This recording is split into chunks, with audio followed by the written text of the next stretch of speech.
is just kind of start over, so to speak. We're going to erase all these guys. And start over. And, like so.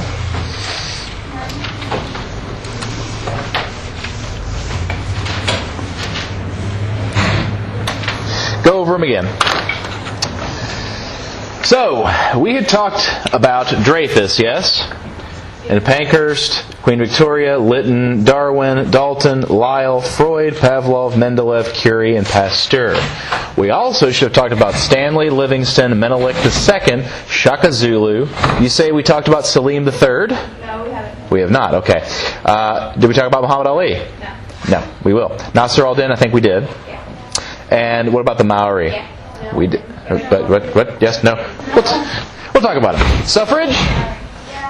Anti-Semitism, pogroms, Zionism, atomic theory, racism, psychology, the Chartist movement, social Darwinism, Aborigines, Home Rule, penal colonies, Manifest Destiny, the Frontier, the Great Hunger, Secret Ballot, Imperialism, the Berlin Conference, the Maxim Gun, the Boer War, paternalism, assimilation, direct and indirect rule, geopolitics, the Crimean War, Suez Canal, the Great Game, Sati and Purta, the Raj, Sepoys, and the Sepoy Uprising. Okie dokies. Well, our next theme that we can look at is just that, geopolitics. The terms we can add to that: Crimean War, the Suez Canal, the Great Game, Sati and Purta, the Raj, Sepoys, and the Sepoy Uprising. So let's talk what's what. Geopolitics refers to what exactly? Maybe? What does that mean? As in geography. What is geography? Seriously? Goodness, we had it yet last year. Where things are. The study of the... World. Yes, the earth. Like where things are. So, geo means earth, politics. What does that mean, though? Isn't all politics on the earth? Like, not talking about space politics, that'd be ridiculous. Has to do with things that are without... Basically, think of it this way. You have two types of economic... works for economics too. But you have two types of government you're interested in. You have government that's going within a country, that's internal politics, and then you've got government outside of the country, involving all countries, between countries. That's geopolitics.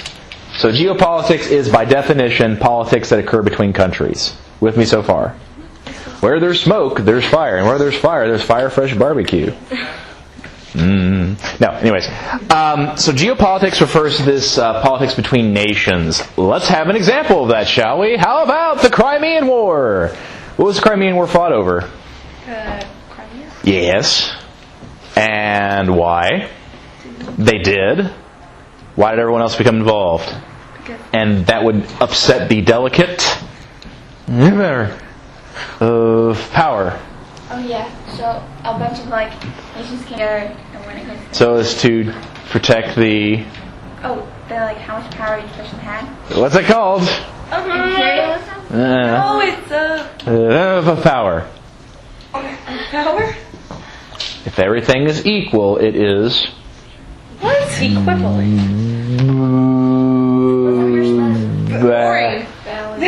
Balance of power. Balance of power. That's amazing. No one heard you. The balance of power is what it's all about. The Suez Canal, where's that? It's above Africa. Well, it's in Africa, through Africa. It's by Egypt and it goes Yep. the Mediterranean. No. It's the Mediterranean and the Red Sea, which is next to Saudi Arabia. But anyways. So why is this geopolitics? Well, who's involved? First of all, who plans it? The French did, yes. Ferdinand de Lesseps was the guy, but the French, yes. And then the Egyptians built it with loans from Britain, who then took control of it once they could no longer pay their debts. So we have a process of geopolitics, because all these nations are involved, and it's really about control of the waterways. Great. The Great Game, who was that between? Yep. Great Britain and Russia. Yes, it was. Over control of what? What natural resource? What's it always about? Oil. Control of petroleum.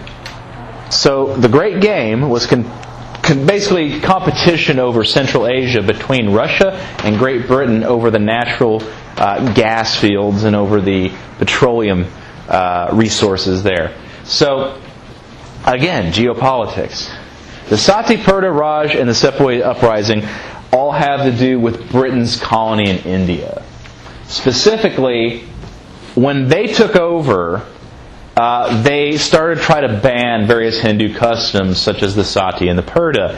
This angered the Hindu troops, the Sepoys, who then revolted against the English and caused this basically civil war to break out in India called the Sepoy Uprisings. Eventually the Sepoys were defeated, and from that point on we have what's known as the Raj in India, the period of time in which the English were basically in charge of India. Make sense? Fantastic.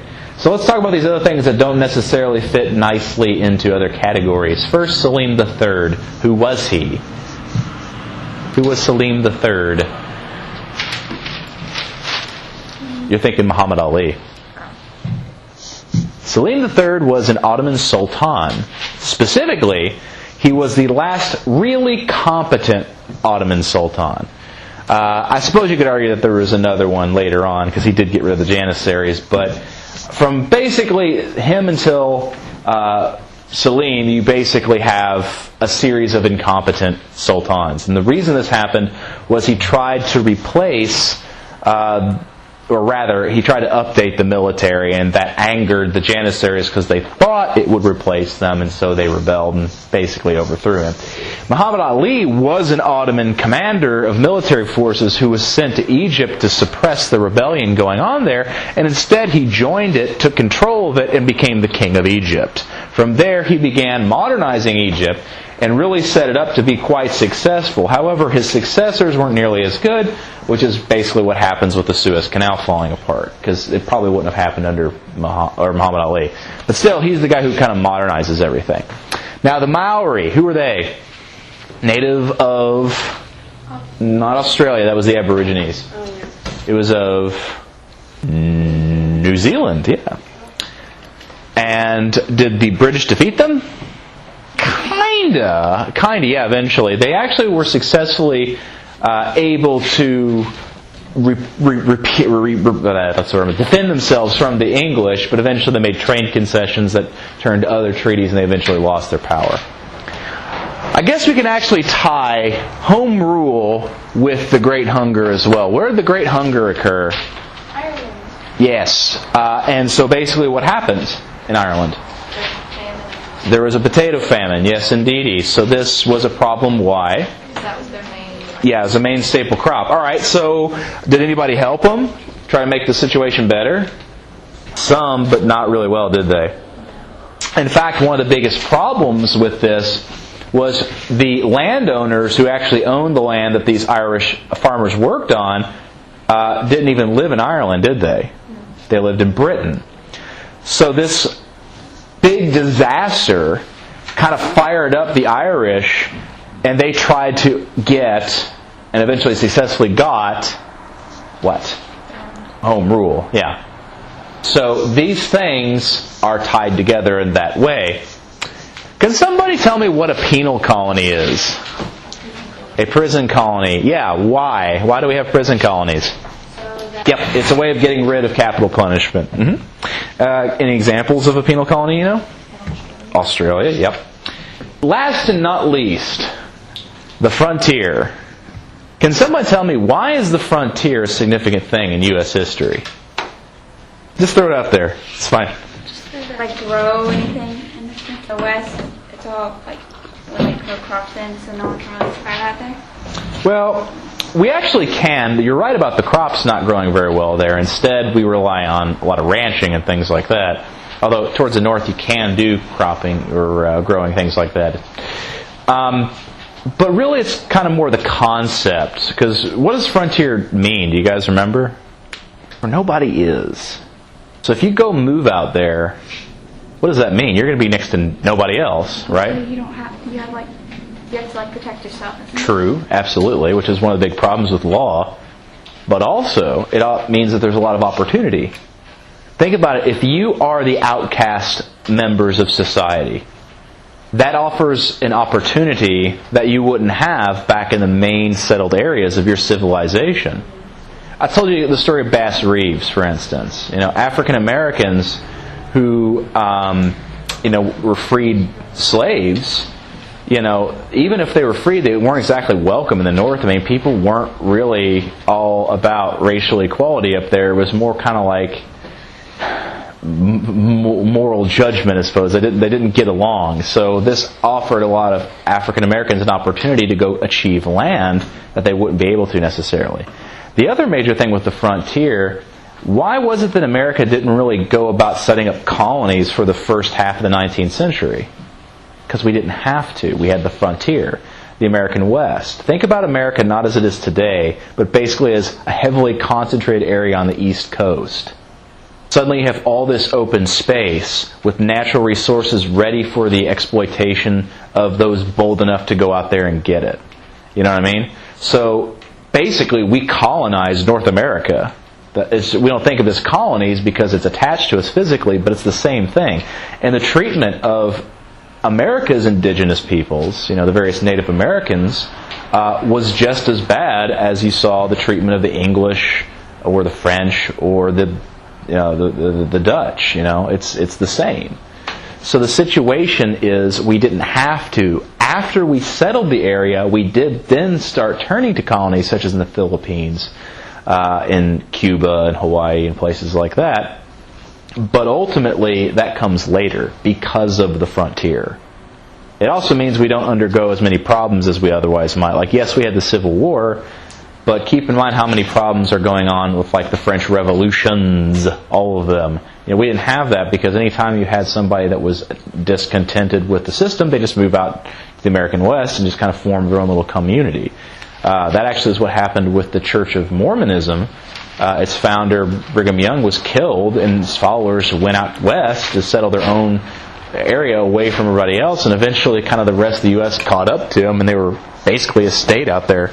So they eventually joined the United States, but after a while. With me on that? You understand? Any questions? All right. So, them's all the terms. Looking at the clock here, we have quite a bit of time, actually, around 30 minutes. So here's what we are going to do. First of all, I would use this time wisely, which is to say, preparing for your test tomorrow. If you want to work on essays, now's a great time for it because then I can read it. If you want to have me look at things, if you need to make up quizzes or things like that, this is a good time to do that.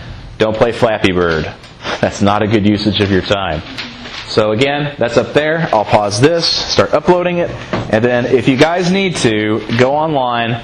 The first little bit of review we did yesterday is online. As I'm recording on this. This is being recorded now, so you have all the review terms on there. So if you missed something, you can go on there and catch it.